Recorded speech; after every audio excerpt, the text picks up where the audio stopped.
Hello everybody, it's Bourbon Bill, and tonight, a very special episode. We're sitting here tonight going over one of my favorite distilleries.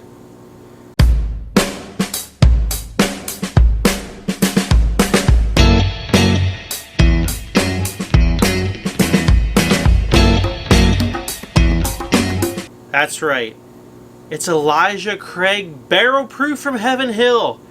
And what we're here to determine tonight is if in fact the single barrel store picks that are younger, are they better than the batched versions? So, at least here in Pennsylvania, the A, B, and C batches for 2022 cost $64.99 a bottle. MPA just recently released a bunch of single barrel picks charging $79.99 a bottle. So 80 versus 65, you're like, dang. And they range from 8 years to 11 years on the single barrel picks. Now, obviously the batched Elijah Craig A, B, and C batches are 12 years old. So you're like, well, hold on a second. Why would I pay $80 for, an 8 or 9 or 10 year or 11 year when I can get a 12 year for $64.99? So the question tonight is, are the single barrels better, and do they hold their own with the batch versions? So big shout out to John from Gentleman and Whiskey.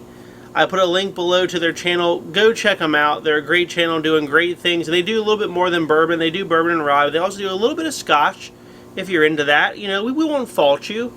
But if you're into that, go check out their channel. He gave me a bottle of his 8-year single barrel that he bought. So tonight we're going to compare that to C922, the best of 2022, and C920, the best of what I've had. And I picked the C920 because of the proof points. So let's take a look at the bottles. First up tonight, C922, coming in at 124.8 proof, compute, 62.4%. Alcohol by volume, carries a 12-year age statement. Fighting in the single barrel camp, you might notice the words single barrel here and single barrel around the neck instead of barrel proof. Is this single barrel? Picked by the fine folks at Fine Wine and Good Spirits, the PA state-run liquor monopoly, some might say. This is an 8-year coming in at 132.9 proof. Compute, 66.45% alcohol by volume. So she's a little hot, but a tad young. Last but never least, the venerable C920. The final batch from 2020, coming in at 132.8 proof.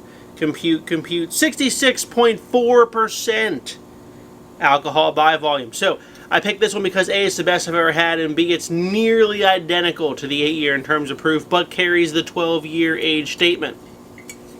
So Rita has poured these blind for me. We don't know which is which. You will on camera before I do, but we're going to go through, rank them, give a few tasting notes, and then we're going to say which is the best, and we'll see where the old single barrel falls.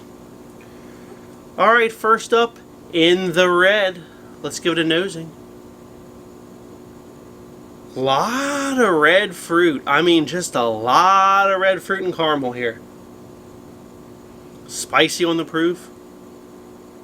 Just loads of caramel. It smells delicious. Some people say pink eraser. I can kind of get the pink eraser note, but it's really just an extreme amount of caramel. Toffee and then just the ethanol, the high ethanol coming off of this. It smells fantastic, I will say. Let's take a sip. Very viscous and thick in the mouth. Great mouthfeel.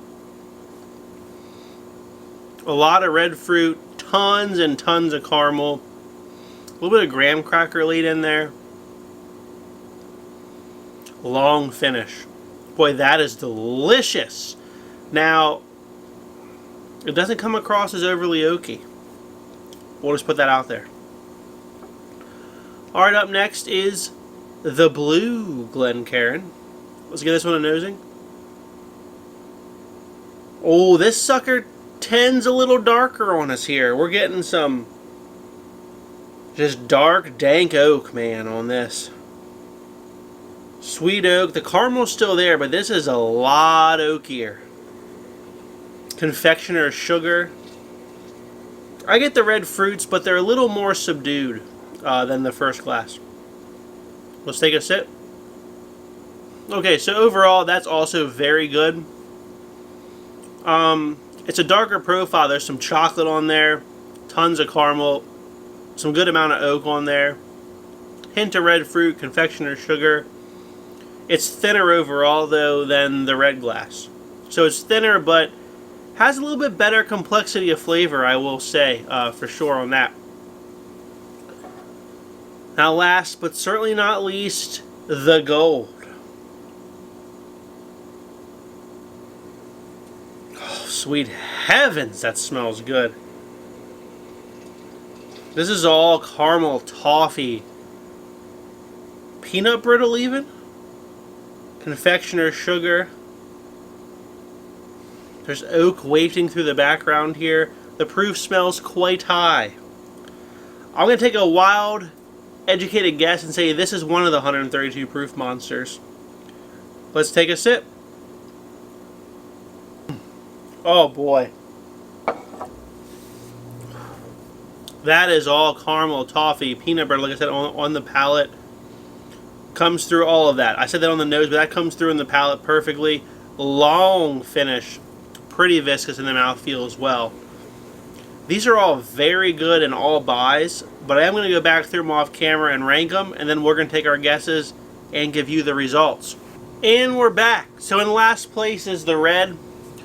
It was the most viscous. It was what I wanted the rest of the mouthfeels to be, but it was a little too simplistic in its execution. A lot of red fruits, a lot of caramel, but it just missed the oak component altogether on this one. Second place was the blue, very close, a little bit darker, which I really preferred, but it just was a little bit thinner and it kind of left us lacking in terms of mouthfeel. First place, the Gold, really the star of the show. It had good mouthfeel, and it had really the good complexity of flavor. So I don't quite know what's what, to be honest. I'm going to guess second place was C922 because it was less proof. And because the Gold, which won, was more complex in flavor, I think that might be C920. So last place could have went to the 8-year, but let's find out. Papa's got his answer key right here. In last place in the red was the 8-year single barrel.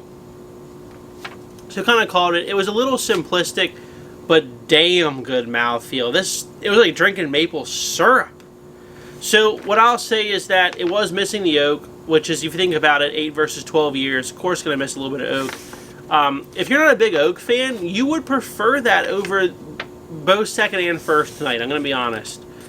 So I would say if you can find that single barrel and you're a PA resident, go for it. It's delicious. Is it worth $80? Yes. All these are worth $80, and I get that, but the batch ones being a little bit less expensive are the better values, I would say. In first place, the Gold was C920. Just a hitter of a batch if you've had it. Doesn't surprise me that it won. I love that batch. It's complex. It's got the proof behind it. It's really the highest proof stuff they've had since 2020. They've really let the bar slide in terms of proof since then. I think they're trying to maybe they're trying to pump up their single barrel program. So, you know, perhaps that's what they're going for these days. Obviously, so in second place was C922. Very complex in flavor, but thinner. It was like 124.8 proof, I believe. Just thinner on the mouthfeel. Finish wasn't as long, but the complexity of flavor and the additional oak is what made it place second for me. So I gotta say this: if you see a single barrel and it's $80, probably spend the money because it's gonna be delicious. I don't. You know, John, you did good at picking up the 8-year. It's damn good and very thick on the mouthfeel. So if you're a mouthfeel fan, that's for you. If you're not an oak fan, that's for you. That will be your jam completely. But if you like oak, I'd say stick with the batches so far, or get yourself a, maybe a 10 or an 11 year single barrel. That at a high proof, that might be the golden ticket. But I didn't have one of those, so we did the best we could here tonight. So if you like what you saw, please like, comment, and most importantly, hit that subscribe button. We're trying to get to 1,000 subscribers. Thank you, everybody. Have a great evening.